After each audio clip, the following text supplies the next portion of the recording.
covered within our law. For the last 1 month, the coalition cabinet has come under intense scrutiny from members of parliament and the public over allegations of corruption scandals believed to have cost the taxpayers billions of shillings. With the suspension of Higher Education Minister William Ruto, who is facing fraud charges, and his Foreign Affairs Minister Moses Wetangula, who opted to step aside over the controversial purchase and sale of property missions abroad, some ministers now think they have been unfairly targeted. This business of singing in the morning, in the afternoon, in the evening, corruption, corruption, corruption. Is it worth it being a minister today? According to Energy Minister Kiraitu Murungi, the fight against corruption has been turned into a witch hunt for top government officials. Moses Wetangula, according to the law, should not have stepped aside. He should have stayed on. Parliament should have referred this matter to the Anti-Corruption Commission.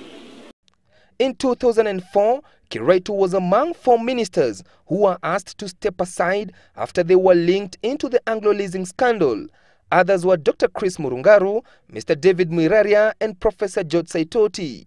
Again, early last year, Kiraitu was adversely mentioned in the multi-billion Triton scandal, but investigations by the Kenya Anti-Corruption Commission did not yield much.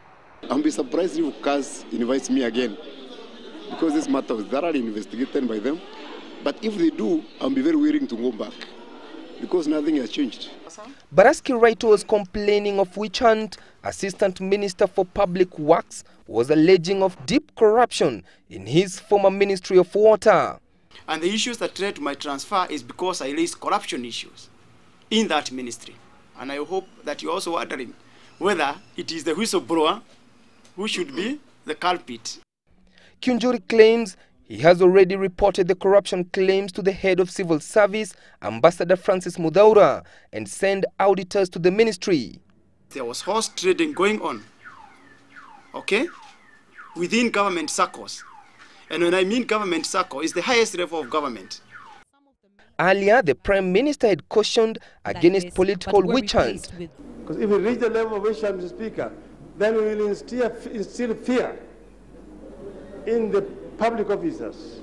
Meanwhile, besieged Nairobi Mayor Godfrey Majiwa finally handed over office after stepping aside last evening in wake of corruption charges against him.